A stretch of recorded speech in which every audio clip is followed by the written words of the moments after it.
Welcome, everybody. So great to see you. So glad you're back doing the things you do and doing them here at this district. I hope you all had a relaxing, restful summer.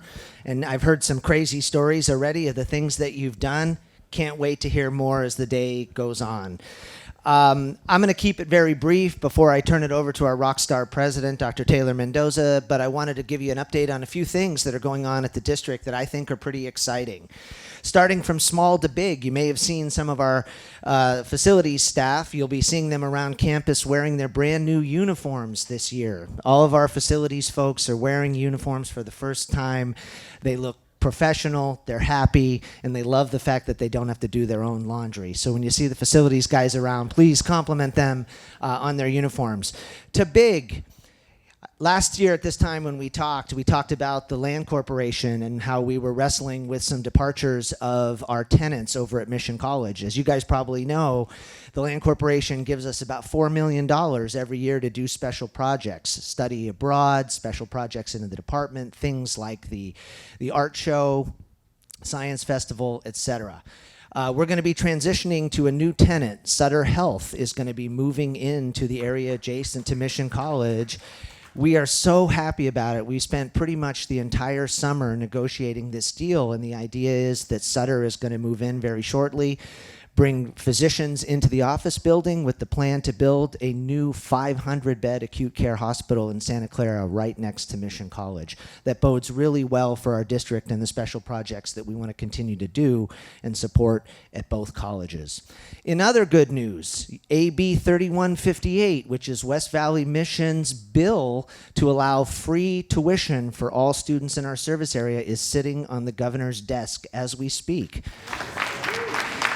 This is our second go-around. The last year we had a hang-up in the Senate. It got lost in appropriations. This year we've come through unanimously at every phase of the legislative process. This bill doesn't apply to any other community college district, just ours. So when you flip open the education code, you'll see a special exemption for the West Valley Mission Community College District. We have a great promise program right now that we're running for free tuition, but it's very difficult administratively to create a scholarship to pay students and have them pay it back. This is going to be like that Volkswagen commercial where you sign and drive. You want to take a class, you just sign your name on it, show us your address, and you'll be able to come. That, coupled with the work that both colleges have done to drive enrollment in our senior community, in our dual enrollment, in our prison-impacted population, has been incredible. You're going to hear this more from Jennifer, but I have to sing her and her team's praises. Both colleges have already met 100% of their enrollment goal this year. That's pretty amazing stuff. You know, at a time when many districts around us are really wrestling with some thorny problems. You know, the district to the south has a $25 million budget problem. The district that's a 9-iron away is eliminating all of its associate faculty. We are in a district where we have a very stable, balanced budget. We have the security of 3-year collective bargaining agreements, and we have the support of the legislature to provide free tuition. The best is still yet to come for our district. It's amazing. But as Jennifer and Joshua have said to me very early on in their tenure, it all starts with great people. The reason students are coming here is that our faculty are routinely excellent, that our classified staff go above and beyond to do what they need to do, and our administrative team is stable, competent, and here to do what needs to be done. So I appreciate the work that everybody does, and like I said, I'm most appreciative that you've chosen to do it here. I think this is a really special place, and I know I'm biased, but we're going to have a great year. I can just feel it, and it's just been my honor and my pleasure to work with all of you and to be invited back to kick this off year after year, although Michelle tells me you only get 2 minutes, Brad, so cut it short. Takes me 2 minutes to clear my throat, Michelle. And am I introducing the next speaker? Well, I would say that it is a distinct honor and a pleasure, but you already know that, to introduce your president, Dr. Jennifer Taylor Mendoza, who's going to tell you about all the amazing things that this school year has to offer. It's my pleasure to see you, and it is my pleasure to officially kick off the 24-25 academic year. Welcome back, everyone. Chancellor Davis, he can't go yet. Chancellor Davis, I wanted to just take the time, and he doesn't know I'm doing this, to acknowledge, I call him Chancellor Davis for a reason and not Brad, because he is a real, true chancellor. So can we first give a hand to all the work that he has done? I want to acknowledge you. So tomorrow's a special day for me. What's tomorrow for me, anyone? Anniversary. I've been here a year. A year, and I want to just really acknowledge the chancellor and the board. One of the reasons why I chose to come to this district, because of the amazing board and because of the leadership of the chancellor, and I wanted you to know that. Chancellor Davis, so thank you so much. Thank you so much. I'm having a wonderful time. I'm excited, my nerves, looking at all of you. You bring me so much hope, you bring me so much inspiration, and I'm excited to how we're gonna be able to really work together this year and serve this amazing community. But I did wanna start off by really thanking Chancellor Davis for that. This event could not have happened this day without all of you. And so I wanna thank Michelle Francis, Dr. Francis, and the Teach for all of the amazing work that she has done. All of the amazing work. And excuse me, we have a trustee here. I want to acknowledge Trustee Bernal, Marilyn Bernal. Thank you very much, dear. Thanks. So thank you, Michelle. It is so wonderful to work with someone who's committed, who cares, who has like a wonderful smile, and is just a great partner in really figuring out the best possibilities in professional development for this amazing community. I also want to thank Elizabeth Tablon, Elena Kramer, and Gosha. Can we have them stand for all of their work? Thank you so much. Without these ladies behind the scenes, they would not be able to, you wouldn't see all the pickleball and all the 100 Days and Beyond and the tablecloth and all of those things. So thank you very much. Can I have members of the EOT, the executive leadership team, stand? Dr. Moon Johnson, Dr. Anderson, Anthony Jetty, Shusaku, and Tina. Tina, where is she? There she is. They deal with me every day. I'm hoping that always a pleasurable experience, but sometimes it may not be. But this is the executive leadership team that's helping to inform the work and guiding me, and so I wanted to take the time to acknowledge them as well. So our way forward, let's make sure this is on. Oh, it may not be. Let's try this again. Okay. So our way forward, realizing possibilities. I love this idea of change means possibility, especially to what's going on in our nation right now, right? And as we make a really important decision that who will lead us, lead our nation. And possibility is awesome because you get to dream, you get to hope, you get to really realize you have ownership and you can take control of it. And it's exciting to be in a community where you can do that together. And so that's why I titled it Our Way Forward. And as we do that, we're bringing on some amazing new people. And so I want to take an opportunity to acknowledge all those folks, and we're going to have you come up and you're going to receive something. So if you're shy, it's okay, we're with you. So Andres, I'm not sure if he is, yes, got it. Anthony Thomas Murray, instructor for fashion design. Can we have you come on up, acknowledge him? Arlene Michelle, instructor ESL. Destiny Mulan, office coordinator Mesa. Erica Vargas, permanent dean of health and human development. Harbar, instructional technician, science and math. Joanna Kimmin, not here. John Aloa, language arts, social science. Luke Wei Kwan, I'm gonna have to get that, yeah.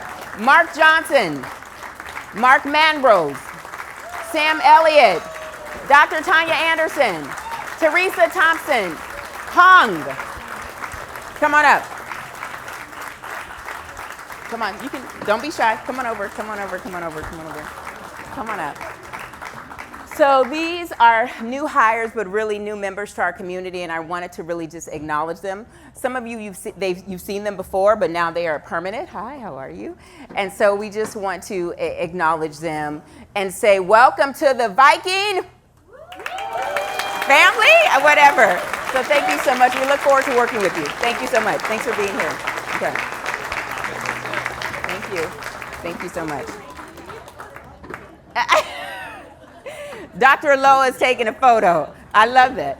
LinkedIn. Okay, LinkedIn. So a lot of folks have asked me, and I really appreciate this, did you get some time away? How was your summer? How are you doing? How was your vacation? What's going on with you? And I really appreciate that because that shows that you care, right? That you care and you're actually interested in what's going on with me. So summertime for me, as I share, is really a time for me just kind of to reflect, to think about how I want to continue to contribute to this amazing world. What are the lessons that I need to learn in order to be better? What are the things that are getting me caught up in ego, and how do I get out of the way? And so I decided to not share photos with you, but kind of share with you just sort of what's been going on in regards to my own moments of reflection. And this is sort of what I've come up with. Because I always like to share something personal, because I think it's important that you know your president, and not just a title, but that you get to know me, especially as we do this work. That's really important. So one of the things that I continue to realize, that healing takes time. And that I have to continue to reframe to the positive. We've all experienced hurt, whether personally or professionally, and we can't expect to just always bounce back. So healing takes time. And I think that was really clear for me, in particular this summer, and to have grace and have patience as I go through my own process of healing, as you all might need to heal on certain things as well, that it takes time. So I really wanted to share that with you, because that has been sort of a theme on my journey. And if we want to talk more about that in our walk and talks, we can. Another thing is forgiveness is a blessing bestowed.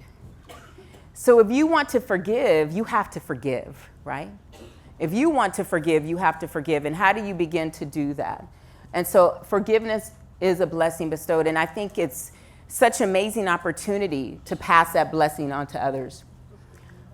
Shared responsibility, shared possibility. I am the president of West Valley College, but you are all members of that community. So we have a shared responsibility to each other to make sure we're serving students, to make sure we're caring for each other. It is not just the Board of Trustees and the Chancellor or the President. It is all of our responsibility. But it's my opportunity to bring you all in so that you can feel like you're part of this journey and this shared responsibility. And so that really crystallized for me, especially in particular with this community. And I'm really excited about the opportunities we'll have to collaborate, to consider collective action and camaraderie in a really beautiful, authentic way. And what I'm excited about today, and I think we'll get a little bit of, is laughter is human-centered. It's okay to laugh. Yeah. Thank you. Right? Yeah. All right. When's the last time you had a really good laugh? Someone shout it out. When's the last time? How many has been like 5 years? Someone's like, well, I don't want that to be me. How about 2 years that you really just found laughter? 3 months? 2 months? So are you laughing every day? Then y'all need to be happier. No, I'm just joking. I'm just playing. No, do you find yourself with joy each day? Yeah. Good. Yeah. Why is that important? Someone shout it out. Why do you think laughter is important? I'm going to come over here. Love for others. Love for others. Yes. What else? Get your endorphins going. Get your endorphins going, for sure. Relaxing. Huh? Relaxing. Relaxing, yes. Don't take ourselves or each other too seriously. Yes. Ooh, I love it. Healing, and don't take yourself or others too seriously. Keep it moving if you have to, right? Keep going. Anything else? Healthy. Exactly. So I'm hoping this year we can definitely laugh more. Yeah. Everything won't be perfect. We're all growing and learning, but I'm hoping that we can laugh more together. Okay? So those are my reflections, and I hope that you ask me about them throughout this year. So let's talk a little bit about last year. So you have a couple of documents. I want to give another shout out to Marketing Communications. Have you seen our brand new community report? This is our annual report. It's amazing. So if you haven't, please take a look at this. So that's at your table. You also have my 100 days report at the table as well. Take a look at that. And then you're also going to see a 15th commitment calendar, and we'll talk a little bit about that later, okay? So last year was a doozy, and we did a lot, right? So one of the things was the 100 days. So if you have the report, take a look at it, peruse through it. What you see before you is a snapshot kind of sort of my mindset, my perspectives, my hopes, and what I envision for us moving forward. And it kind of goes through every single theme. So take a look at that when you get an opportunity. We also did a comprehensive organizational assessment, and we're beginning that right now. We're in phase 2, and we're looking to implement changes come January 2025. Community connections happened, and the viewpoint, the new vlogs. We also reached out to the community to really begin to deepening the roots, to say to them, we are here, we are excited to partner, and what does the next chapter look like? College Council, we're really focusing College Council on a body that's participatory, transparent, but also where you can make decisions. We have a new time now, it's 2 to 4, so I'm hoping more of the community can come out and attend that. We're revamping our mission, vision, and values. We're refocusing our Ed Master Plan. We said that we need metrics. We need institutional benchmarks. How do you know what you're doing is really having an impact if you have no metrics? How have you defined certain programs, or what are the things we're hoping that students will get? So we're developing that. Institutional equity plan has been revamped in the sense of we're at our next phase of it. We became an HSI status. Thank you, Shusaku, for that work. And we are going to continue to reach out to opportunities where we can have funding that can represent various communities. September 14th, what are we celebrating? Are you not excited? What are we celebrating? 60 years. 60 years. That's amazing. And so I hope you can come out to Los Gatos, the Byington Vineyard and Winery, to celebrate with us. We had our kickoff, our summer leadership retreat. And when you look through the calendar, you're going to see different infographics that kind of share what happened at that retreat. And then lastly, I just want to take the time to acknowledge you. It's been a transition to have a new leader come in, especially a leader like me with so much energy, right? And I'm like, let's go. No, I'm saying, with a lot of energy, and having to adapt to change. But today it's about fun, it's about possibilities, it's about how do we begin to continue this journey together. And so I want to thank you for all of your hard work. It's sincere. If you know me, you know I don't say anything I don't mean. And that may not be a great thing, because if you ask me something, then I don't say it, you might know then. But I am very truthful and honored to be here with all of you. I like you. And I'm not saying I do. And I like you, and I look forward to our working together. So thank you so much. Give yourself a round of applause. Okay. So we're going to embark on this journey together. And if it helps, you can take out the 15 Commitments of Conscious Leadership calendar as I talk a little bit about this today. I felt that this book was a great example, and I think folks at the Summer Leadership Retreat did as well, to really ground us in how we want to, what practices collectively we want to sort of engage in, behaviors. And the 15 Commitments for Conscious Leadership really begins to talk about emotions and how we process emotions, and when there are times of tension and stress, how do we begin to deal with it? And so I'm going to go over a couple concepts. But in the calendar, you're going to see the commitments that we're going to focus on for the month. You'll see all college roundtables, and those will be discussions that you can go to, and we'll talk more about the book. You'll also see a book club if you want to be part of that. And so we're going to be able to integrate this book into College Council, at department chair meetings, at school meetings, because I think it's a great foundation for us to kind of realize what kind of community collectively that we want to be. So if you didn't get a copy already, don't worry, they're in the schools and offices. You can get one of those. One of the things that they talk about is above the line and below the line. So I'm going to go through a few real quick for you. The authors had been working with Fortune 100 companies, bank investors, bankers, business folks, CEOs, and they noticed certain behaviors and patterns. And Michelle, keep me on time, because when you see a 5 minutes, let me know. Okay, because I'm fine. Okay, good, thank you. And they noticed that when folks got emotional, right, and when you get emotional, that's usually your amygdala, right, in the part of your brain, the limbic system. And there's a moment when you want to either fight, flee, freeze, or faint, right? And when they say you're above the line, you're conscious, you're aware. And when you're below the line, you're kind of in a fog. You're not too aware. You know things are happening, but things are not clear. So before I go any further, I gave you a simple definition of when you're conscious, you're above the line. And when you are sort of not really conscious, not sure what's going on, you're below. So by a show of hands, how many think today you are above the line? Okay, good. How many of you feel like, and be brave, we're gonna be brave, how many feel that you are below the line? Okay, thank you for being brave. Okay, so I'll further define it. They also said when you are above the line, you are open, you're curious, and you're committed to learning. When you are below the line, you are committed to being right, you're closed, and you're defensive. And this could be any situation, right? It could be a situation where there was an administrative decision that you didn't agree with, or there's something happening within the department that you're struggling with, right? And so above the line, you're open, you're curious, you're committed to learning.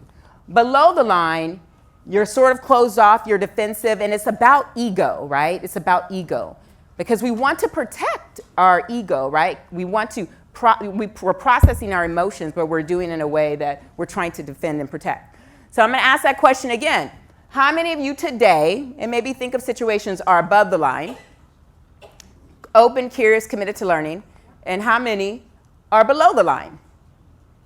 Some of y'all not being honest now.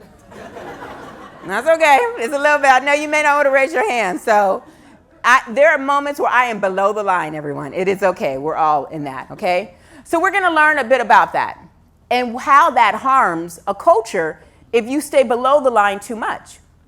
Because if you're processing your emotions and you're defensive and you're committed to being right and you're standing your ground, can't admit you're wrong, if you stay there too long, progress can't happen, right? So that's one of the concepts. How do we keep you above the line? And then when you're below the line, the funny thing about below the line, the authors say that the majority of people for most of their time are below the line because we're emotional. You're like, they just made me mad. Like, I can't believe they said this. Like, are you crazy? Like, I mean, I know these are things that you've thought about, right? Like, what is happening here? Did they not hear me? Right? I told them I was not interested in this change. Why did they change? Why did they do that, right? So I want you to be okay. Emotions are good. We're supposed to feel. If you don't believe me, listen to the Bee Gees song, listen to the Beyonce, the Destiny's Child versions. Emotions are real. I was listening to it this morning. I was like, oh, it's just emotion. You know, I was like really excited about it. But emotions are real so you can feel them. So I want you to feel. I want us to feel together. But we're going to have to figure out the above the line and below the line. Okay, so you're going to learn about that. Another concept they talk about in commitment one is responsibility and not blaming others, right? And this is tricky. Because when you take responsibility, when you're emotional, you have to assess the threat, right? Like, I feel threatened for some reason. There's something happening. I'm feeling threatened. What am I going to do? And so when we feel this way, we either become the villain, where you blame someone else. I told that she was going to do that. Didn't I tell you, right? Or this, you know, where's the dean, Brabio? It's his fault. Where is he at? I'm just joking, Eric. Or you become a victim. Why me? Why are they doing this to me? Do they not understand that I've been here 15 years? I can't believe this. Like, why? What is going on, right? And the book gives more concrete examples, of course. Or you become the hero. And the hero says, it's okay. I love my colleagues. I'm going to take it all on. And then you take it all on and you get burnt. You get burnt. And then you start to blame. And then you become and then you start becoming and I understand that, right? Because if you've ever been tired and you're like, I am tired, I am busting my butt now, Okay, no, maybe it's me. I need to go pray, do something. I'm like, no, I'm coming after you now. I'm coming after you, right? So anyway, we're going to have fun together. But this is called the drama triangle. And this really comes down in commitment one. And how do we begin to take responsibilities? As a president, I learn daily to take responsibility for things because I get to support and love up on y'all every single day. And it's a blessing. But I know I'm going to get it wrong. I have no problem saying, I'm sorry. Oh, we should have did this. We should have did that. But as a community, we all need to figure out how we're going to take a responsibility, stay above the line, acknowledge when we're below the line, and try to get rid and not be part of this drama triangle, because that is not modeling. And we want to model excellence because who do we get to take care of daily? Ourselves and each other and students. Here, it's okay. I got you. Ourselves, each other, and students, right? That's a blessing. Being an educator is a blessing.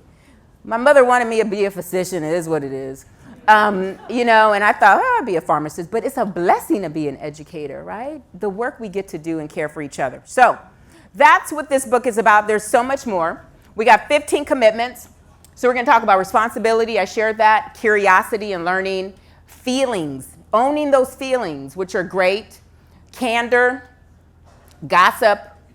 Integrity. I don't know about you, but I saw a little bit of that last night with Kamala Harris. I just have to say that, so that's it. Okay, but I saw that. Yeah, and as I say, I love integrity. Appreciation, genius, rest, opposite of my story, security, control, approval, enough, allies, a win for all. That's what it's about this year, y'all. How can we make sure we have a win for all? And then being the resolution. Feelings is important to me. I feel bad for my poor children growing up. Because I was like, tell me how you feel. Talk to me. Scream it out. Yell at me. Do something. Punch something. Because I want them to know that it's okay and it's safe. They appreciate it now. But as you know, the joke in my family, I live with introverts. So they're like, oh, gosh, she's driving me crazy. We're going to spend some time here. So this is what you can look forward to in the book. Are you excited? It's a good book. Yeah, it's good. It's very basic. It's simple. We can all gravitate towards it. So here are my commitments to you, because accountability. I'm responsible too. Right? I don't hide from anything. I love to show up, and I love when you ask questions. So clarity. Communication is still not the way it needs to be, and it probably is going to take us some time. Because, y'all, we got some bad habits here. It's okay. And just joking. There are bad habits, everything. And let me clear that up because I'm telling a joke. When it comes to communication, every community college has bad habits.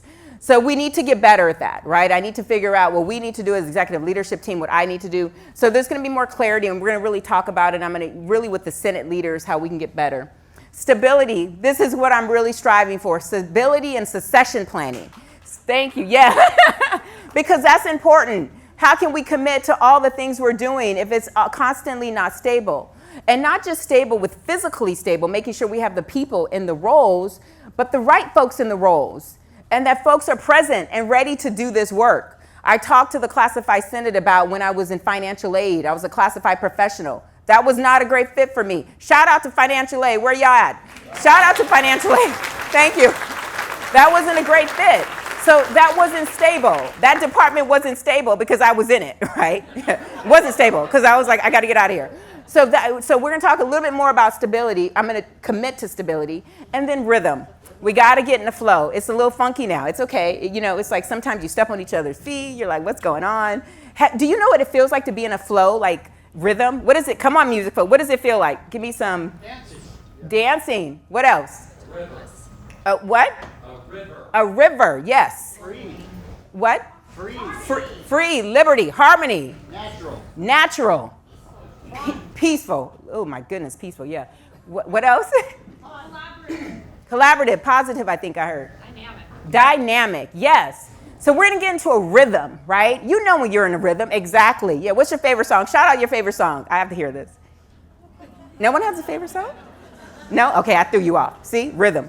Okay, so we're gonna get in a rhythm, right? And you know what it means, like when you and your children, or you and your loved ones, or you and your partner are in a rhythm. So this is what I commit to you: clarity, communication, stability, and rhythm. I commit to you, you'll commit some things as well. So I do want to take a few minutes to say, in your professional role, what do you commit to this academic year? Do a quick pair and share. Partner take turns sharing at least 3 commitments, okay? Okay, what do you commit to? I didn't say it because other people were there, but I commit to listen more. Okay, that's good. That'll help in all areas, too. Yeah. Who else? Who wants to? Yes. Have fun and be positive. Woo, I love that. Yes. Embrace the change. Embrace the change. Thank you so much. I appreciate you. That's honest. Yeah. Don't be afraid to say no. Don't. I love it. Don't go to Andre and ask for anything. He's gonna say no. Awesome. I love that. Who else? Yes. Incremental improvement. Oh, improvement. Yeah, have some grace. Yeah, you'll get there. Yeah, I love it. Commit to what else? Enjoy the challenge. Enjoy the challenge. Lovely. Wonderful. I love that. Who else? Commit to protecting our natural resources. Commit to protecting our national research, and we can do that together. Yes, thank you for that, Heidi. Okay, who else? Come on, anyone else? What do you commit to? Can you hear me? Hello? Okay. What else? Taking responsibility. Thank you. Taking responsibility, for sure, for your own actions. Anything else? Do it afraid. Do it afraid. Dr. Anderson, do it afraid. Okay, anything else? Sharing with everybody or your coworkers. Sharing with everyone. With Students, okay, good. Any other commitments? Yes. Creating new things. Say it again. Creating new things. Creating new things. Good. Anything else? Yes. Listen to the people who have the expertise. That would be wise. Thank you. Listen to the people who have the expertise. Okay, great. Anyone else? And that goes for all of us, everybody. Okay? And so one of the things I want to say, this sort of classification of administrators, faculty, classified professionals, we're going to begin to really unfold that. So everybody has expertise. Everybody. So I just wanted to just shout that out and affirm that. Anyone else? Staying above the line. Staying above the line, yes. And now you can ask each other, hey, colleague, are you above the line or below the line today? Because if they're below the line, stay away. No, try to help them. Yes, what else? Huh? Not allowing my class to stagnate. Mix it up, not allowing my class to stagnate. So refresh your curriculum, right? Refresh it, yeah. Good. Anything else? Welcome the challenges. Welcome the challenges. Yeah, because they will be here. Welcome the challenges. Good? Okay, so I'm really excited about the book and the journey that we're going to take together and the collective responsibility for who we are as a community and how we show up. Remember, it's collective responsibility as well. So Gary, I'm going to try to read this beautiful bio right here. So Gary Ware is the founder of Breakthrough Play and author of the influential book, Playful Rebellion. Maximize workplace success through the power of play, is a standout corporate facilitator and keynote speaker with over 20 years in the business arena. Partnering with top-tier companies like SAP, Intuit, Gary excels in employing improv and play methodologies to enhance team creativity, confidence, and collaboration. Beyond his workshop and speaking engagement, Gary enjoys magic and adventures with his family. And recently, he was celebrated as one of the top 25 emerging culture creators by Culture App in the category The Future of Work. Let's welcome Gary Ware. Woo! All right. Thank you so much. Hello, everyone. Yep, you can hear me a little bit, right? Thumbs up, you can hear me? Awesome. All right, I'm going to set this here and this here. My name is Gary. I'm going to stay right here. And we're going to be talking about the word play. And I know some of you, the moment you heard that, you were like, I'm not a playful person. I totally get it. We're going to be talking about it. We're going to be talking about how you can use play and playfulness as a tool to help you stay above the line. But before we do that, because I love playing activities and games, we're going to start with a simple game. It will require you to stay where you are.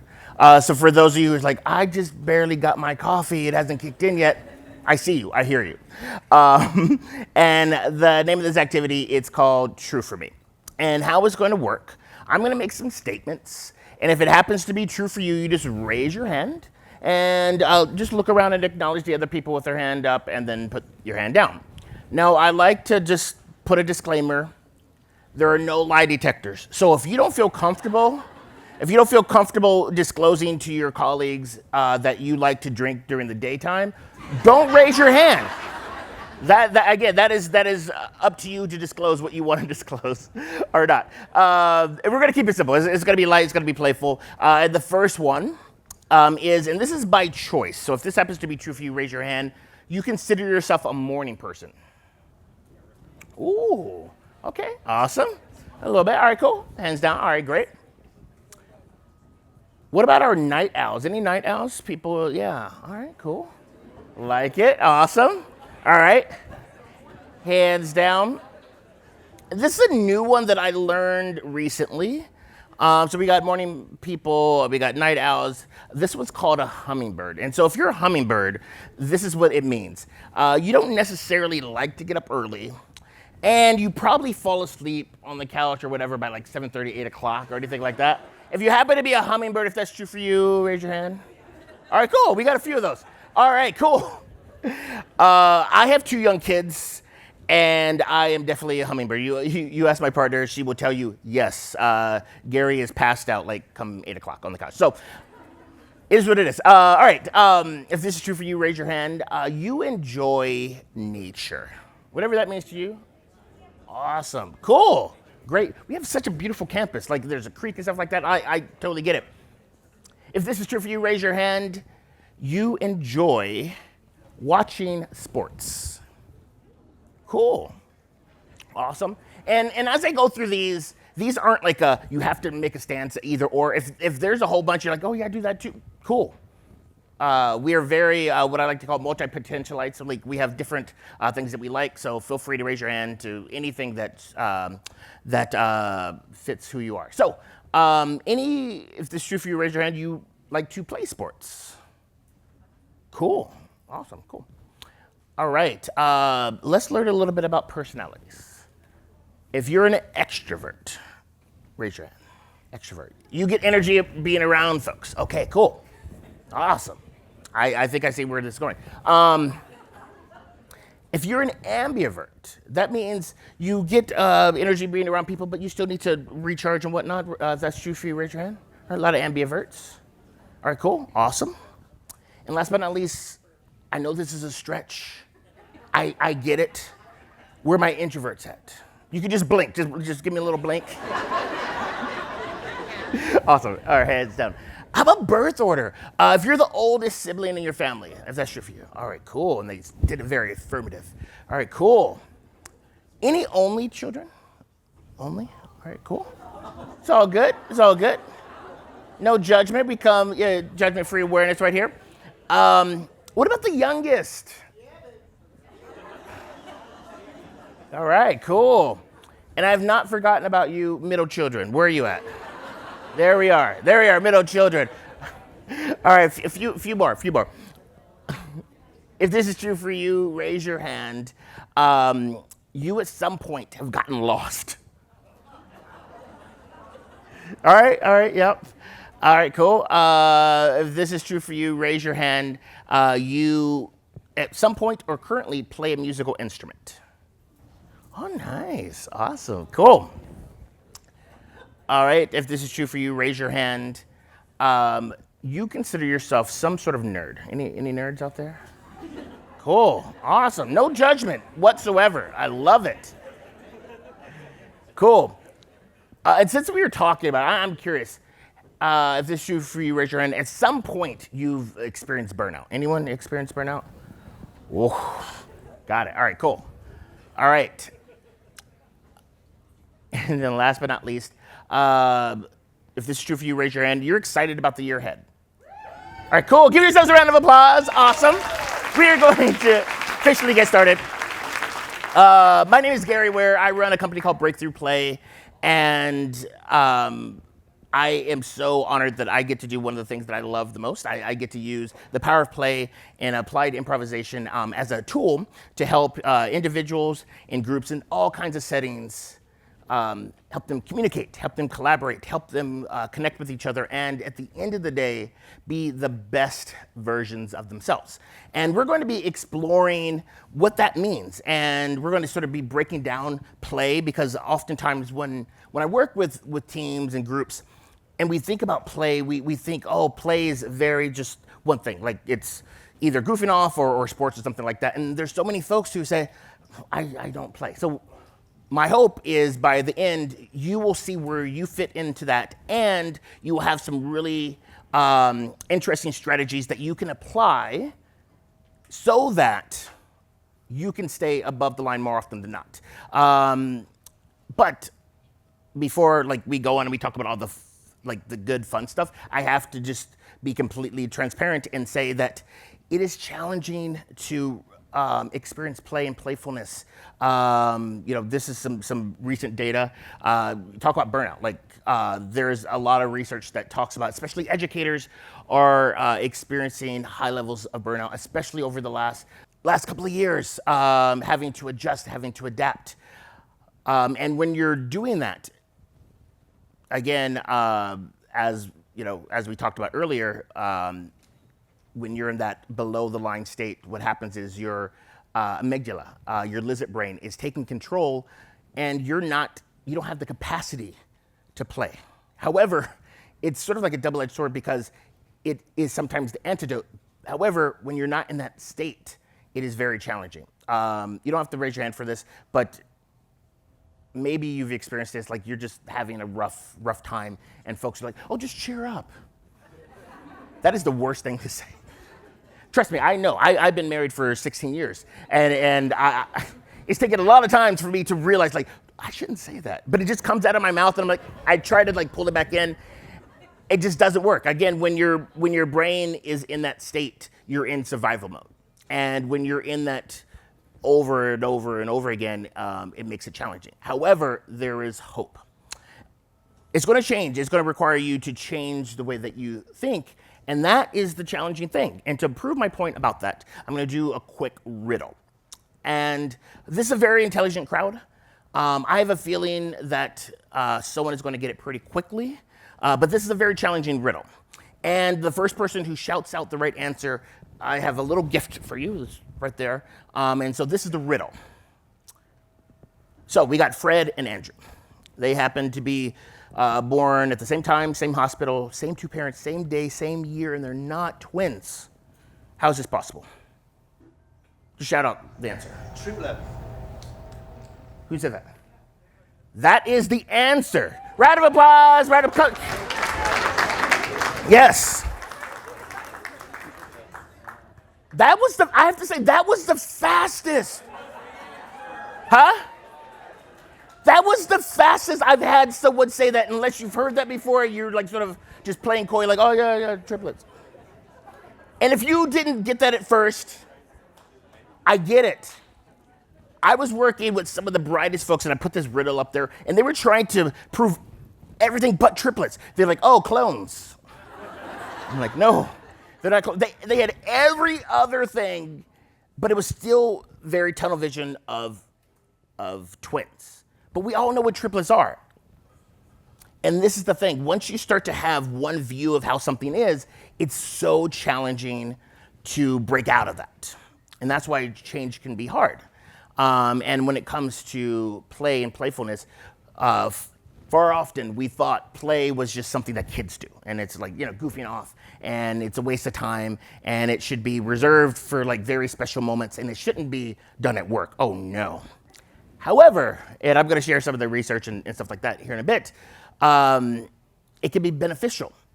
In order to reap those benefits, we need to change our perspective. And I love this quote from Wayne Dwyer. If you change the way you look at things, the things that you look at change. So if you start to see play as something that is going to regenerate you, as something that's going to help you connect, then all the other times you start to look at that, that's what you're going to see. And so in this photo, you might see one or two things, or both. You might see a duck, or you might see a bunny. They're both there. But my point is, in order to reap the benefits of play and playfulness, we have to change the way that we look at it. And that's the first thing. Mindset is key. The other thing is we need to change our environment. And I love this quote from Richard Sheridan from his book, Chief Joy Officer. The systems that you have in place are perfectly organized to produce the behaviors that you're currently experiencing.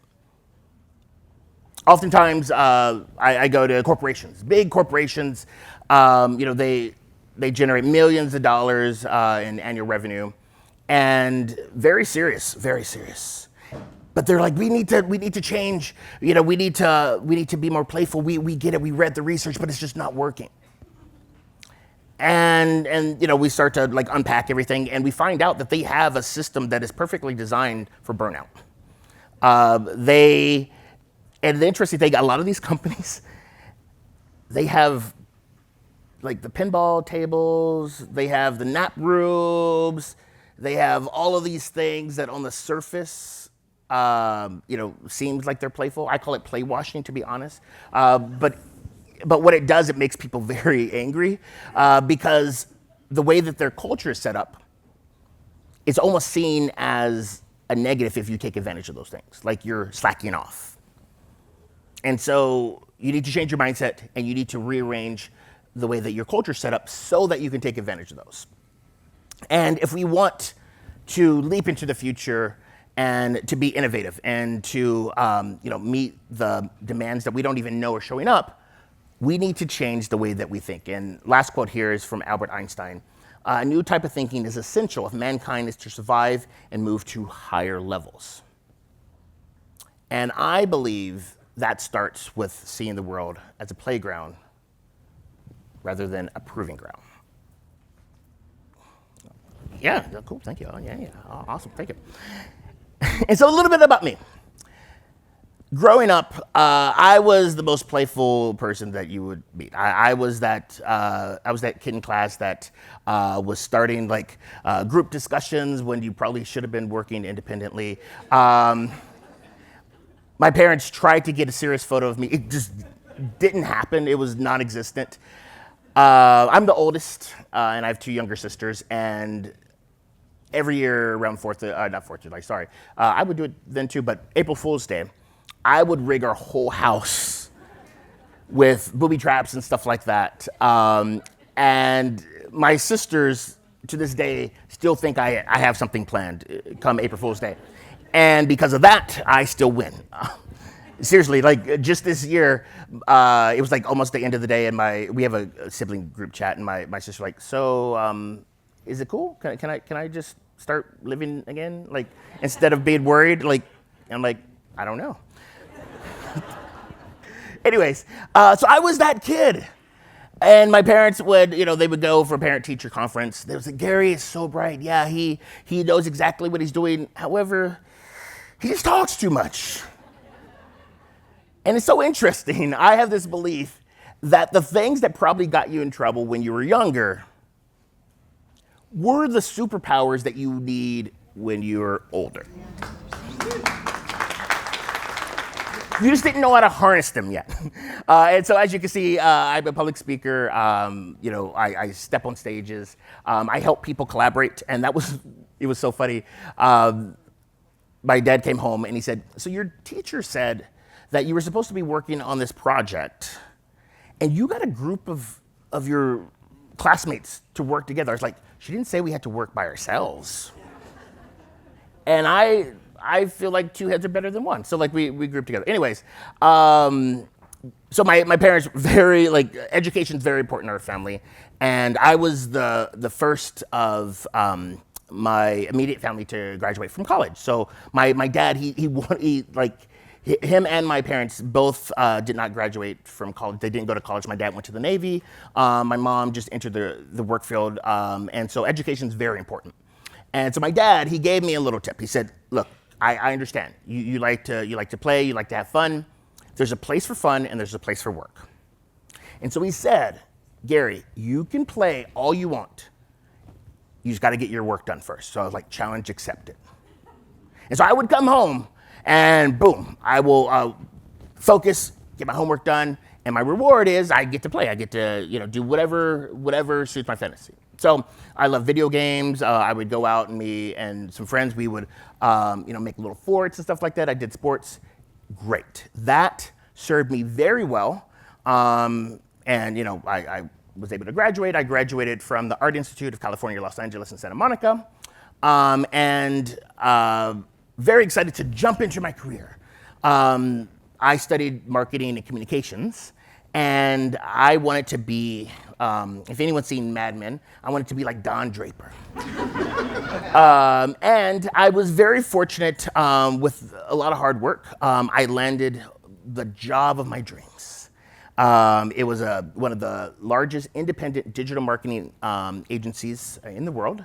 At this time when I joined, we were a small startup. There were about 23 of us. I was employed 23 when I got hired. I was one of the newest employees, and it was a lot of fun. We worked very long hours, but it didn't feel like that. Talk about that thing of flow. It just felt like time went by really fast. And the difference that I realized looking back was because we didn't take ourselves too seriously. Yes, we had a lot to do. Yes, we had clients to serve, but we goofed off, I guess you can say. After work, we took advantage of playing games with each other. After client meetings, we did all that. And over time, within 3 years, I found myself in a director position. I had a staff of about 23 under me, and great. The company also was growing rapidly as well. And the executives, so we were a venture-backed company, and then the investors were like, all right, cool, y'all are growing up, essentially, how are we gonna get our money back? So leadership banded together, and they're like, oh, we're going to sort of reinvent ourselves. And all around the office, we had all of our core values on inspirational posters. And I remember it like it was yesterday. They got all of us into the conference room, and they made the announcement about our rebrand, and they had all of those posters lined up. And one of them was fun, and they took it off the wall. And they replaced it with excellence. Now, don't get me wrong, I'm all about excellence and producing good work.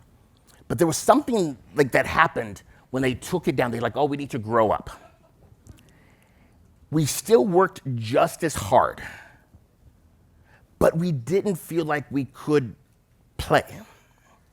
We went from seeing the world as a playground to one as a proving ground. And then as a newer director, I wanted to be the best I could. I wanted to set the example. I found myself working even harder. And I was burning myself out, but I thought that's what you did. We would go to like industry events, and it was almost like a badge of honor. Yeah, I'm working like 13 hours. You working 13 hours? Oh man, I did an all-nighter. And it was like this one-up thing. But if I was honest with myself, I felt like I was broken. When I would go to answer emails, I would have like an immense amount of stress. Like, oh no, what's gonna happen? And I learned later that same stress is the same stress that you have if you're in real danger. Our brains do amazing things. The brain's number one job is to keep us alive. But it's a little prehistoric because that sort of fight, flight, freeze, fawn reaction, the sympathetic nervous system that keeps us alive, the survival mode, it's the same part of your brain that is lighting up if you're being attacked by a saber-toothed tiger, or if you're checking your email and you're scared of getting a message from your boss. The only difference is, if you're in actual danger, the moment the danger passes, the parasympathetic nervous system kicks in, the rest and digest. You're able to like just let that go and move on. But if it's a daily, sort of fight, fight, flight, or freeze, that's where the burnout happens. And actually, burnout has been classified by the World Health Association as a disease. And we need to do something about that. So me at this time, I didn't know anything about that, and I felt like I was just on this treadmill. I was just going and going and going, and I felt broken. I would take a vacation, and that would be great, but then I would come back, and then just as soon as I came back, I was burnt out again. I didn't have a new way of thinking, and I didn't have an environment that was conducive to play. And the magic thing happened. The thing that transformed everything for me was a class. So at this point, I wanted to, professional development is very important to me. I consider myself a forever learner, and I wanted to get better at public speaking. I took Toastmasters, I took all those things. It just didn't feel like my jam. And a mentor of mine said, why don't you take an improv class? And I looked at him like he was crazy, like, what? I'm not trying to be a comedian. Why should I take an improv? He's like, trust me, I think it will be really good for you. Just trust me. And then when you have that mentor, that person that, again, has been there, that you know, like, and trust, and they say something that maybe is a little bit like, I don't know, you just do it. So I signed up for an improv class. It was on a Monday night. Almost didn't go. So I live in San Diego. San Diego is known for traffic. It's not like LA traffic or anything like that, but it has traffic. I worked in what was considered North County, and this was downtown. And it was on a Monday. Mondays at agencies are kind of stressful, reporting and client check-ins and whatnot. The class was at 7. I'm here at 6 o'clock. I'm looking out my window. I see the traffic, and it's that point, that inflection point of like, should I go? Will I make? I'm like looking on my phone, like, all right, if I leave now, will I make it in time? And that voice inside my head said, do it. So I got in the car, drove down, made it just in time. I was the last one in the door. There are 15 other people just like me in this class. And for 2 hours, we played these silly games, some of which we're going to experiment with us together. But for 2 hours, I was completely present. For 2 hours, I didn't think about work. I didn't think about all the stuff going on. I was playing. I was having fun. And right after that class, something I hadn't experienced in a long time went over me. Joy. I went home, and I was so excited to tell my wife. I busted in the door, and I said, honey, oh my gosh, guess what? That class was amazing.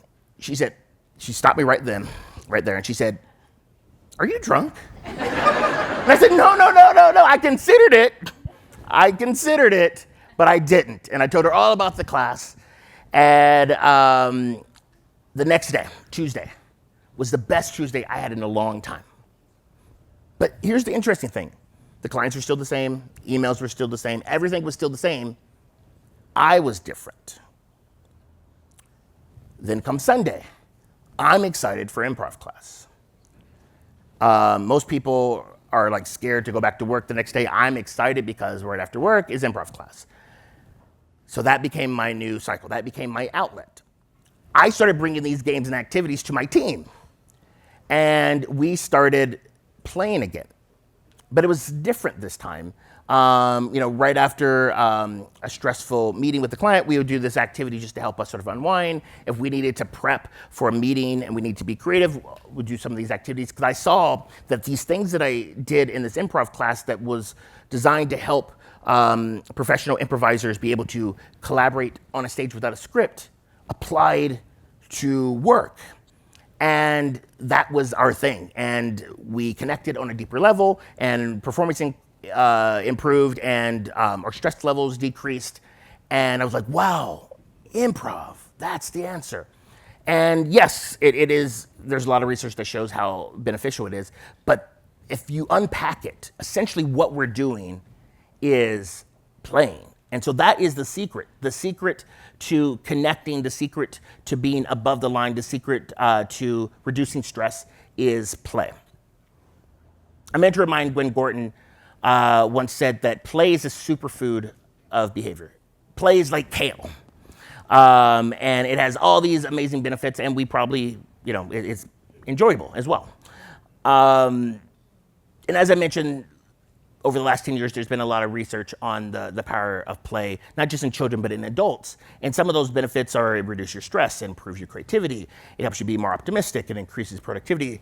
The list goes on and on and on. And I would like you to let's just do a quick thought experiment. Think of a time when you were truly playful. Just in your mind, just think about it. Some of you have to like go way back. I get it, I totally get it. What were you doing? Who were you with? How did it feel? What was the experience like? And I bet if you were with others, you were connected. I bet time went by like that. You were in that state of flow. I bet if there was some sort of challenge, if maybe you made a mistake, you didn't beat yourself up like, oh my God. It was like more of like, oh, great. All right, let's pick up the pieces, let's keep going. Now imagine if we can take that, bottle that up and put it into our day-to-day. And that's what I am hoping that you all can sort of start to see things differently and apply. But see, here's the other catch. Kids are great at play. Adults, on the other hand, we're not, because it's been a while. And some wise person once said, adults are kids who atrophy. If you look at kids, again, they're so creative. I have two, 7 and 2, and the things that they come up with blow my mind. My 2-year-old can barely talk. He just gabbers and stuff like that. But he communicates so well. And he is learning so much. And everything he is learning is through play. Same with my 7-year-old. And if you think back, you were just like that. But over time, we just stopped. And I get it. You might see this research and you're like, oh yeah, that's great. But play is very risky. When you're in a playful moment, it's kind of vulnerable. They say the best way to learn about someone is to like experience them through play. When you're in a play-like state, what happens is you are completely focused on what's happening. You or sort of let your guard down, and you suspend all disbelief for whatever you're playing.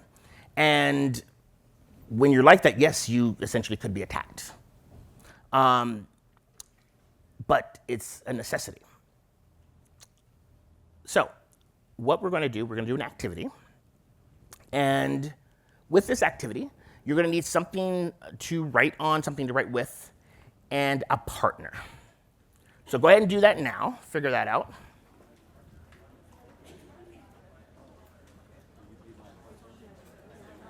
There's some papers on the table.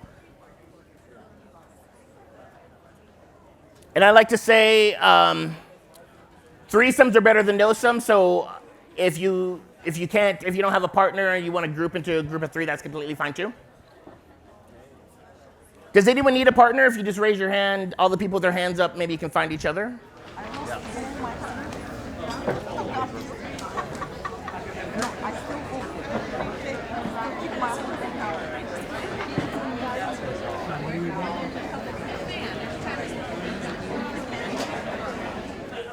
All right. If you don't know, if you haven't met your partner yet, feel free to introduce yourselves.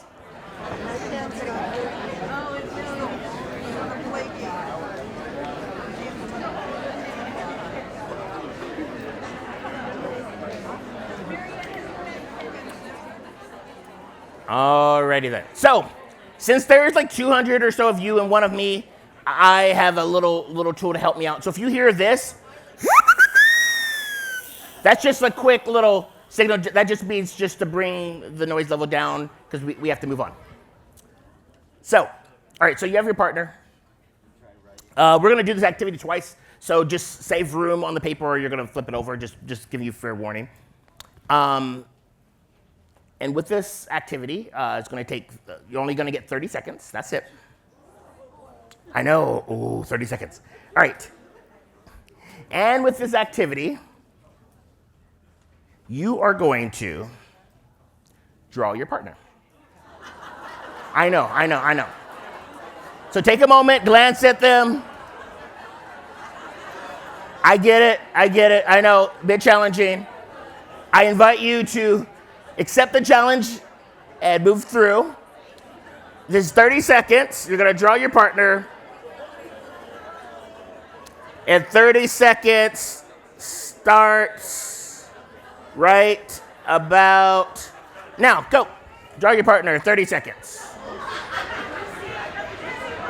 Okay.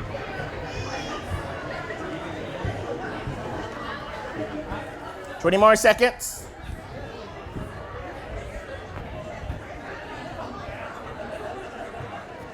Yeah. 10 more seconds.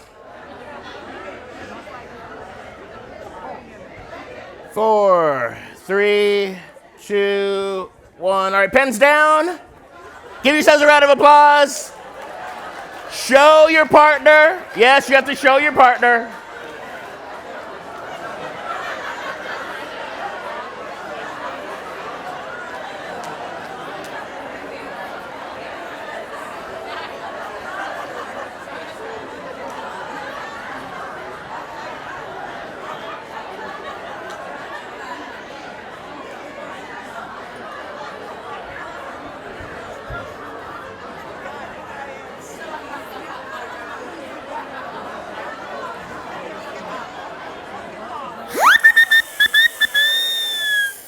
Alrighty then. So, show of hands. How many people, when I said you have to draw, got a little bit nervous? And anybody? I heard it. The moment I said draw, it was a collective like, oh. And that is what's keeping us from being playful. Because the things that we say to ourselves becomes like our reality. Children, on the other hand, they don't have a problem with that. This is work that my niece did. So again, I heard about this activity, and one quick thing. NASA did a study. They wanted to know, like, what does it take, to be creative? And they created this study that is divergent thinking. So they want you to, think outside the box. And they gave this test to children. And they started with age 5. They administered the test, and 95% of kindergartners scored at genius levels of creativity. 95%, right? Here's the thing. They say with that same cohort, tested year after year, by the time they were 18, only 3% had genius levels of creativity. So around 12 or 13, that's when the scores started going down. You can only imagine what's going on. Puberty, this is the time when people are starting to get a little bit self-conscious. They started to get that inner dialogue. Oh, I'm not creative. Oh, this is not for me. And then it just becomes a manifesting reality. And then you get to where we are now, when we say, hey, we're going to draw, and then oh no. So we're going to try something. We're going to do it one more time. So turn over your paper or make some room. Same partner. We already warmed up. It should be fine. But we're going to change something. We're going to change something, and we're going to see if the results are different. So you're still going to have the same 30 seconds. Here's the catch. You're going to do this with your eyes closed. All right, 30 seconds. You're going to draw your partner, eyes closed. Go, starting now. Same partner. Yep, same person, eyes closed.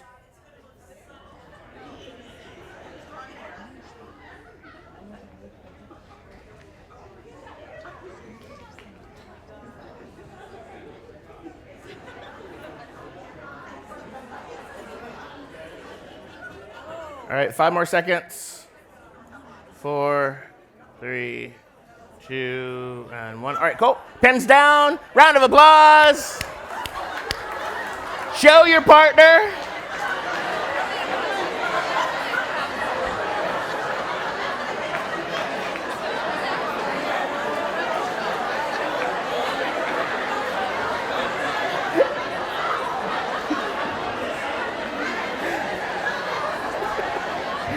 Oh my gosh.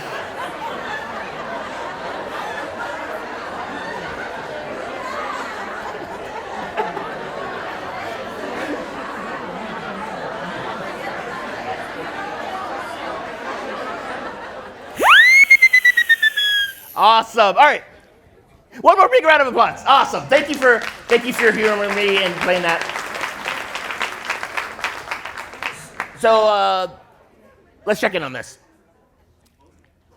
How many of you the second time around felt like it was longer?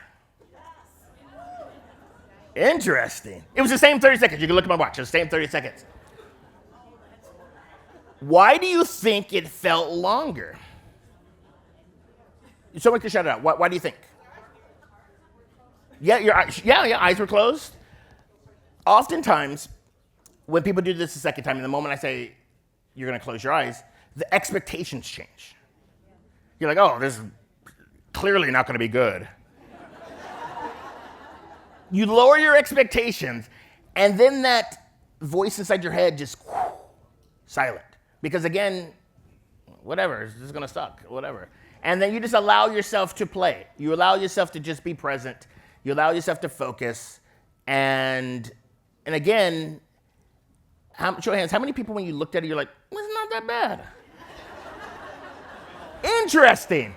You lower your expectations. You allow yourself to be present, and you do some stuff, and you're like, oh, wow, it actually turned out pretty good. Now, I'm not saying that we need to throw excellence and hard work out the window. All I'm saying is we need to be a little realistic. You don't have to like raise your hand, but how many of you, just think to yourself, have unnecessarily high standards that you hold yourself to? Most likely, yeah, all right, cool, thank you for being honest, I appreciate that. Perfection, yeah, right? I hear you, firstborn. That's for another talk. Me and my therapist, we have something going on about that. But this is the thing, no one is perfect. We can't meet that. And because of that, oftentimes I like to say, when you try to be perfect, the reality is you're just scared. You're just scared of showing up. You're scared of making a mistake. But if you see the world as a playground, we're going to make mistakes. But this is the thing. How do you overcome that? As I mentioned, I took that improv class, and I got excited. I got so excited that that was just like my thing.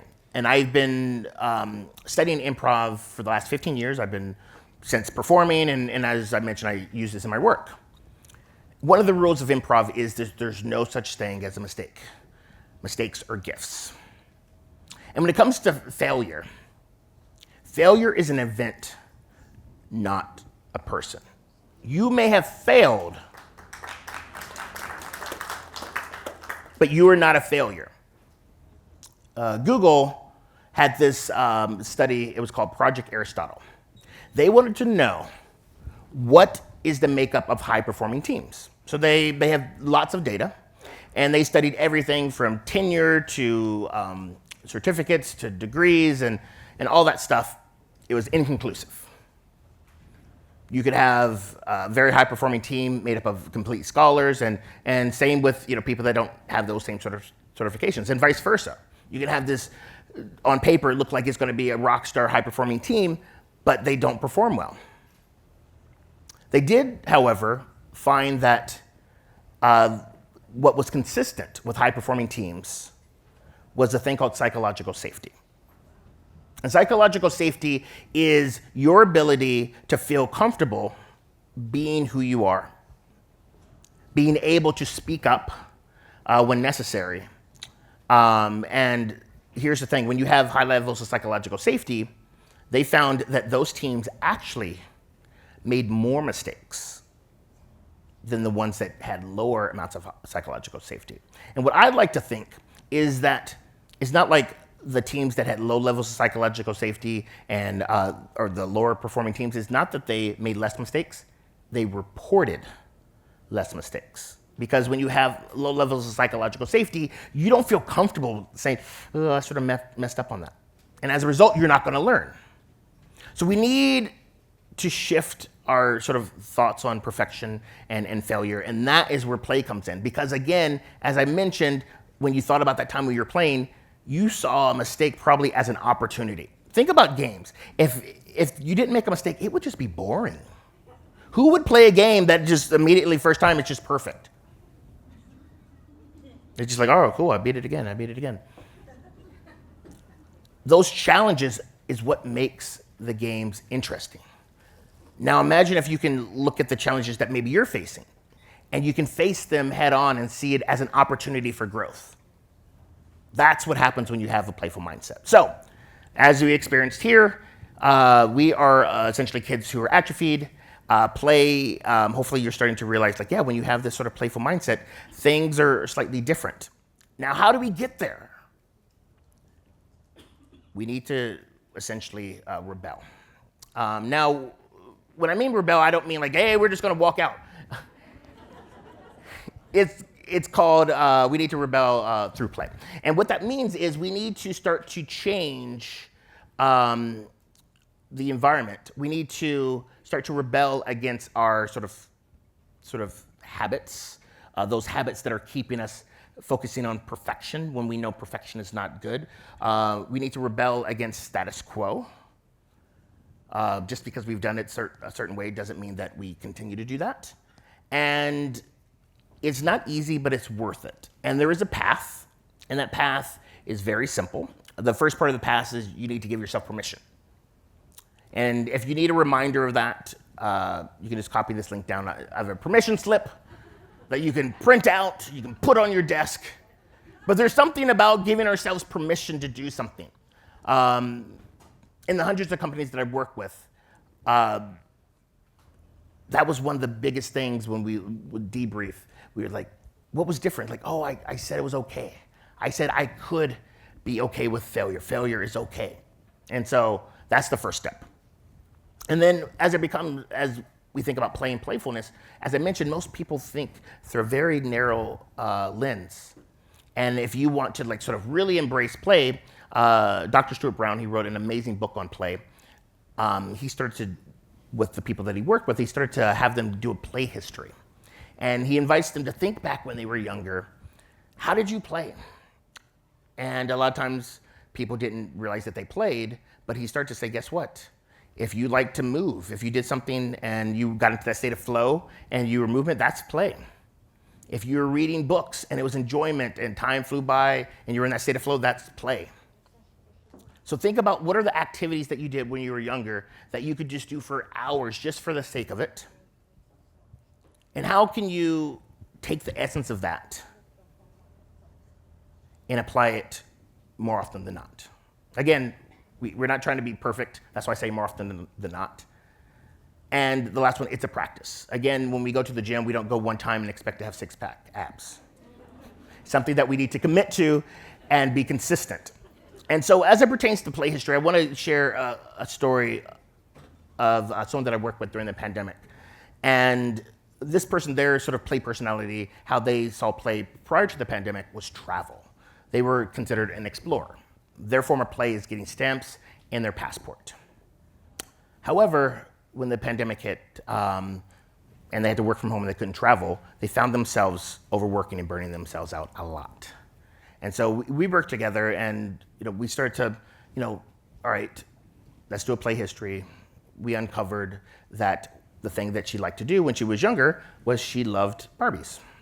And then she looked at me, looked at me through Zoom, because again, virtual. And she said, Gary, I'm not going out to buy a Barbie. And I said, you don't have to, but if you feel called to, you should.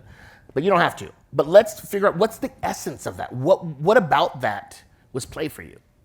And I knew we were on the right track because she started to smile. And this is the cool thing about play. When you think about playful moments, it's inherently joyful. We can't help but to smile. And she said, well, I always wanted to be a mom, and so I would just nurture them. I would, they would be my kids. I'm like, oh, okay. Nurturing. Wrote that down. And I said, what is something that you could nurture? She thought about it, and she said, well, I've always wanted to have a garden and grow some stuff, but I don't have a green thumb. Everything that I tried died. And I said, okay, but we're on to something. Let's just lower our expectations. Let's think outside the box. What is a plant that you can nurture that maybe is not going to die so quickly? And after some thought and some brainstorming, succulents. And so she got a succulent. And because she was excited about this, she spent time researching how to take care of it.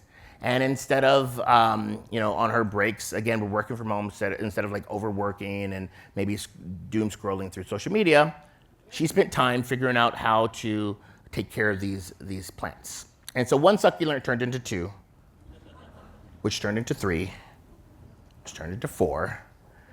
And then she learned that you can propagate them. So then she started to pull off the petals, and she would have a little dirt bed, and then she would grow others from that. And that's what she spent her time on, and she loved it. Then she found out, she came across cactuses. And she learned with cactuses, you can be like Dr. Frankenstein, and you can put different breeds of cactuses together and create new types of cactuses. So then she became Dr. Frankenstein, and she created all these different types of cactuses. And not all of them worked, but she was in that state of flow, and it started to ripple throughout her whole life. And I'm happy to report, we checked in about 6 months ago, and to date she has over 300 plants, and she's happy. So what is that for you? What is your succulent? And so that is the step 2. And then the step 3, it's all about practicing, developing a practice. And so what we're going to do as a way to help you experience that in a low stakes environment, we are going to do a few activities. Because I like to say, has anyone seen The Karate Kid, the original Karate Kid? With Mr. Miyagi, right? And Daniel, and Mr. Miyagi's trying to teach, Daniel how to do karate and wax on, wax off, and essentially he was having him do all of his things around his house. Learning is in the doing. And that's how we're going to experience it. So we're going to do some activities and a few agreements just so we can be on the same page and we can take care of each other. These are things that I've derived from my work with improv and applied improvisation. And these agreements are very simple. We're going to do some stuff that might seem like maybe a competition. It's not. So if you feel yourself getting competitive, that's just your own stuff. We can unpack that if you want. But I'm just letting you know right now, I don't have any other prizes. I gave the only one I had out. Accept and build on each other's ideas. It's all about connecting with each other, listening and responding. In improv, this is one of my favorite principles of improvisation is make each other look amazing. Like I said, it's not a competition, but it may feel like that. This is all about being fully present. I know there's so many things that might be going through your brain, some things that you might need to attend to, but just do your best to be present. I might ask a few questions afterwards.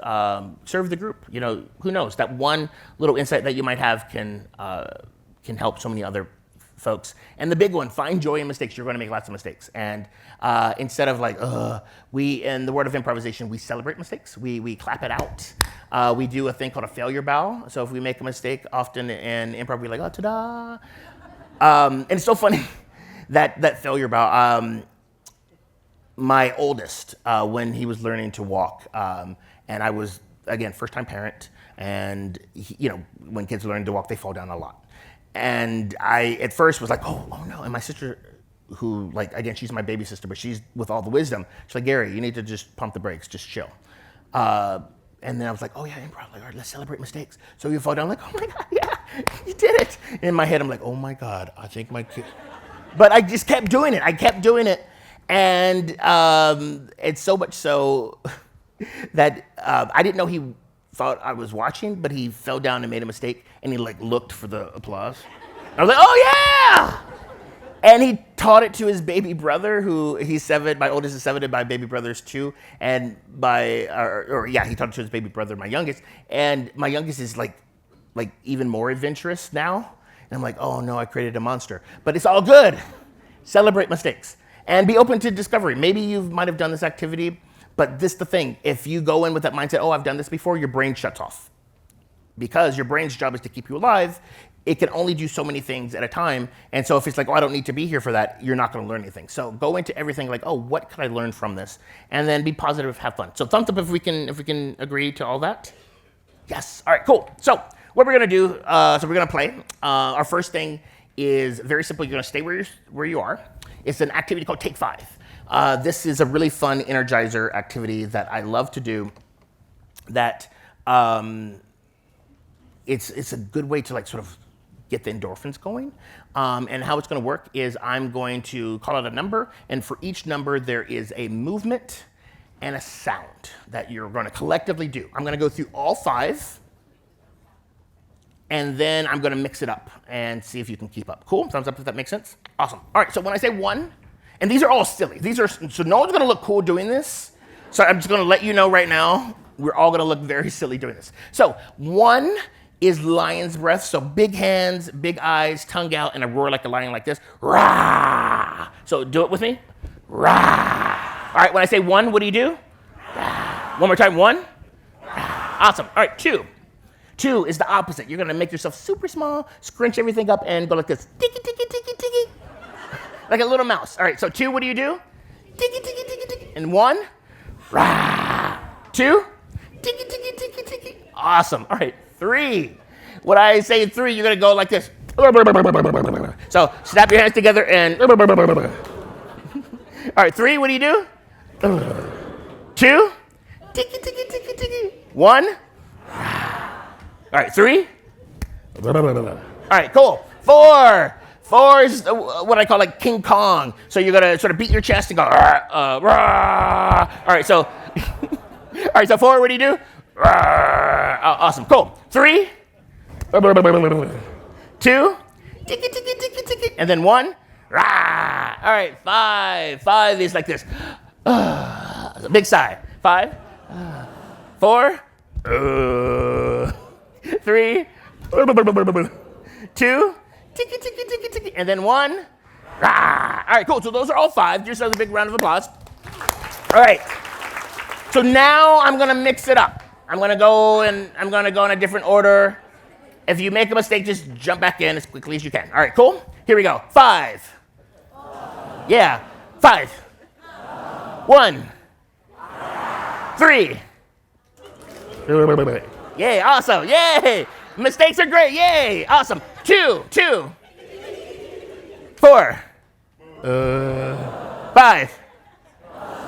3. 3. 1. 1. 5.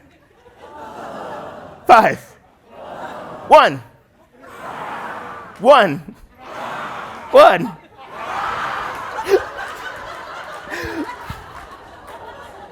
4. 5. 1.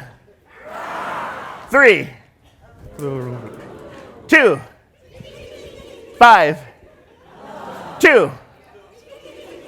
1. All right, give yourselves a round of applause.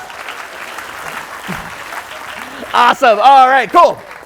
So now we're warmed up. We're going to do another activity. This is a paired activity. And so find a partner, and you can stay seated or you can stand. It might be easier if you stand, but so everyone get in pairs first, and then I'm going to explain what you're going to do. So go ahead and do that right now.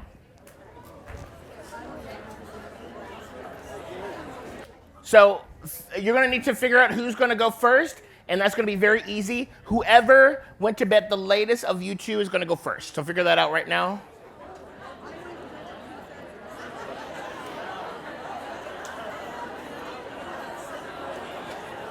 All right. And maybe introduce yourself, especially if you don't know each other. Go ahead and do that now.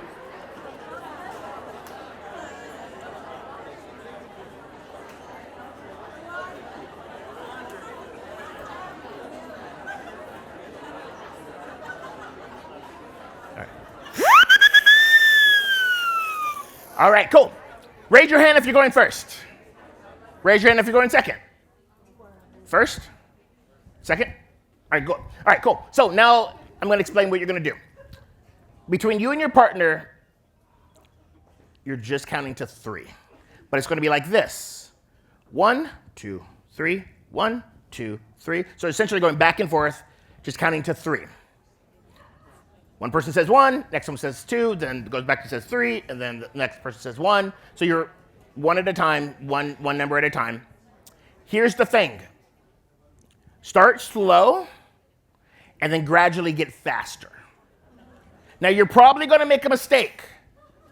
Like, you're going to forget what number it is or whatever.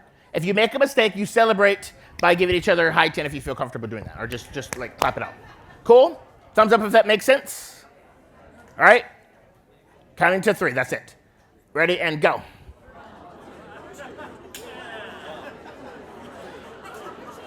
Try to go faster. Yay, celebrate, celebrate, love it. Keep going, try to go faster.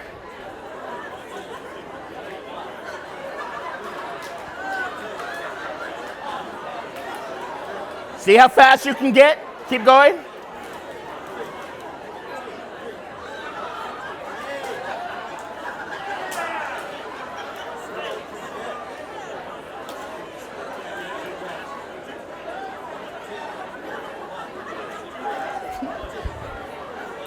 Yes. All right, give yourselves a round of applause. Give yourselves a round of applause. Awesome. All right. Show of hands, how many people found that a little bit challenging? I know, right? Easier said than done. All right, we're going to make it even more challenging. We're replacing 1 with a snap. So instead of saying 1, you're going to 2, 3, 2, 3. Cool? So don't say 1, you're just going to snap instead of 1. Try to get a baseline and then go faster. So a snap, 2, 3, snap, 2, 3, snap, 2, 3. So no saying the word 1, you're replacing that with a snap. Go.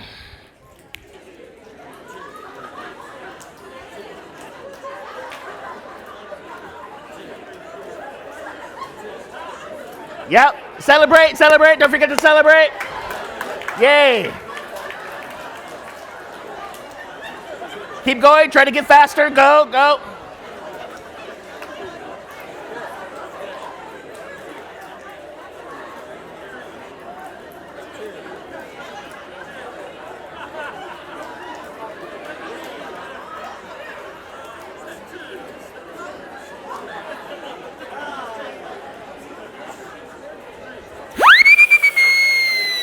Alrighty then. Yay, round of applause. Awesome.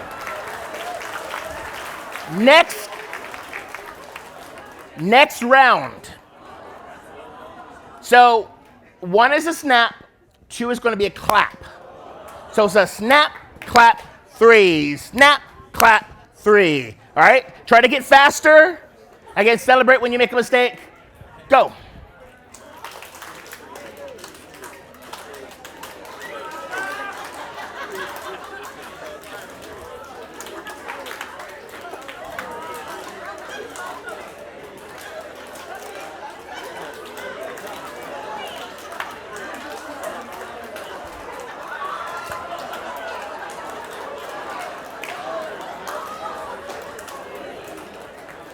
Try to go faster.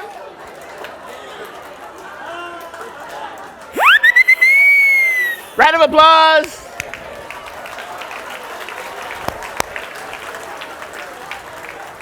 Okay. Next round. I know. All right, so we have snap for 1, clap for 2, and it's going to be a stomp for 3. Snap, clap, stomp. Snap, clap, stomp. So instead of 1, 2, 3, it's a snap, clap, and a stomp. 3 is going to be a stomp. So now we're working on rhythm. Oh, snap.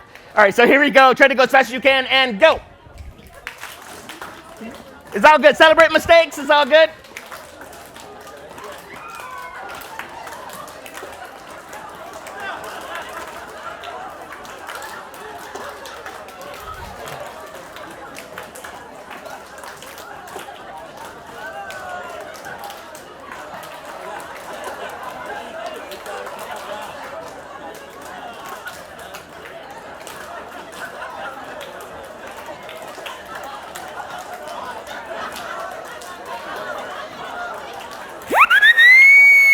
All right, give yourselves a round of applause. All right. Last round. All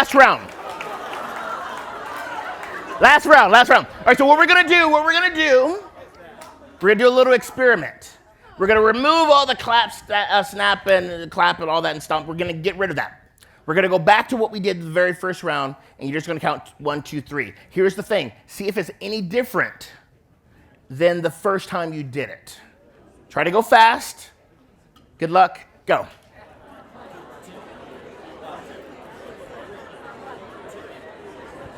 Yeah, celebrate mistakes.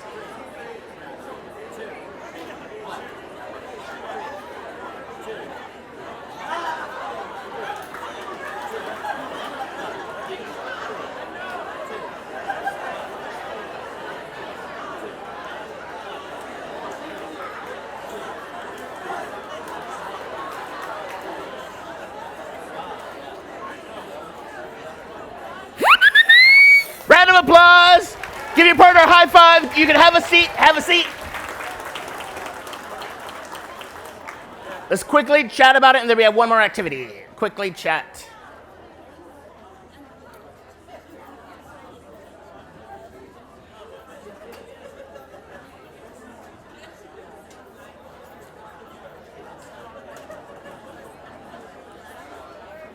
Okay. Show of hands, how many of you that last round, you were a lot better? Ooh, wow, round of applause on that. That is awesome. Why do you think that was? Lower expectations. Right, lower expectations. That's a good one. What else? You practiced it. Oh my gosh, when you practice something, you get better? Snap. Awesome. What else?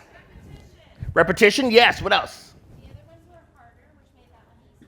Yeah, the other ones were harder, which when we went back to the baseline, it was a lot easier. So what I'm hearing is we overcame challenges, and it just made things a lot easier. Okay, cool. I love that. Thank you. What else? We laughed. Oh my God, we add some laughter, which probably allowed us to concentrate better. We were probably more focused. In the back, you want to shout it out? Right? We came from a playful approach. We're like, hey, look, let's just see what happens. We laughed it out. I loved it. Right? Yeah, we gave each other grace. We supported each other like, we got this. Yes. Yeah, the mistakes, they were accepted. And sometimes they're unexpected, and we celebrated those. I loved it. Now, here's a question. So these are amazing things. What can we do to assure that we take that and put that into our work? So what are some things like from this activity that you can apply to your day-to-day going into the new year? Yes. Right? The first time we do something is not going to be the best. Yes. Yes. Right? Forgive those mistakes. Yes, because again, mistakes are gifts, and you're not a failure. You just happen to fail. What else? Keep practicing, right? The first time is not the last time, and we're just going to keep at it.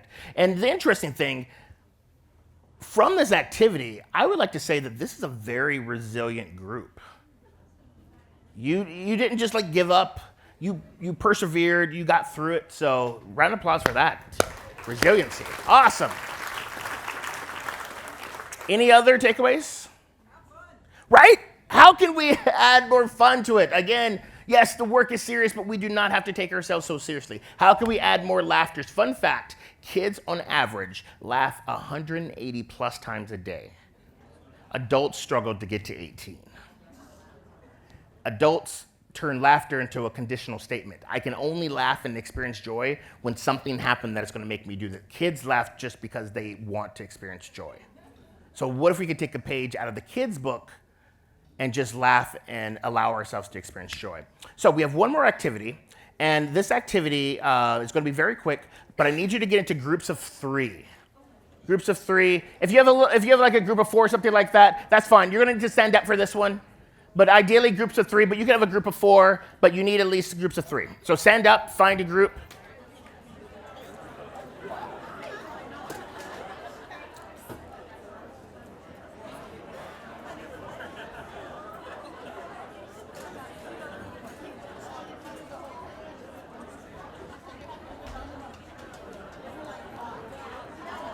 All right. And for this activity, what's going to happen is you're going to stand away from each other, and then I'm going to give you a cue, and you're going to go at each other. So give yourself some space, especially, you're going to essentially go back to back, and then you're going to turn around. So you're going to face one way, and then you're going to face another way. So just make sure you have space. Yeah, just like that. Yep. So if you can go back to back to back, that's great. If you have the ability to do that. So, perfect. So, I call this game is reverse rock, paper, scissors. Because in rock, paper, scissors is very competitive. We're like, I gotta win. Where this one, the goal here is how can we get on the same page? Because that's essential for collaboration. So the name of the activity is called Alien, Tiger, Cow. But it's like reverse rock, paper, scissors. So there are 3 different things that you could throw. And the first one is an alien. So if you want to throw an alien, it goes like this. 2 hands for little antennas and goes beep, beep, beep, beep. So that's an alien. You could throw that. A tiger, some claws and a roar. So roar, that's a tiger. Or a cow. Cow is like this. Moo. So yeah, your hands are the udders. Moo. All right, so I know. So I'm going to go 1, 2, 3, go. And on 3, you're going to safely turn towards your group, and you're going to throw one of those things, an alien, a tiger, a cow. The goal is to get on the same page. We're not going to pre-plan. We're not going to pre-plan. We're going to just, what would my team do? And you're going to throw one of those 3 things. If you happen to match, high fives. Or whatever you feel comfortable. All right, so I'm going to go 1, 2, 3, go. And you're going to throw either an alien, a tiger, or a cow. If you happen to match the people in your group, you high five and celebrate. If you didn't, it's all good. We're going to do it a few times. Cool? All right, here we go. 1, 2, 3, go. Wow. Awesome. Right? Exactly. All right, back to back to back. The goal is, how can I channel my colleagues? What would they do? It's not about me, it's what would they do? We'll try it again. 1, 2, 3, go. All right, if you happen to match, if there's a match, high five. High five the matches, high five the matches.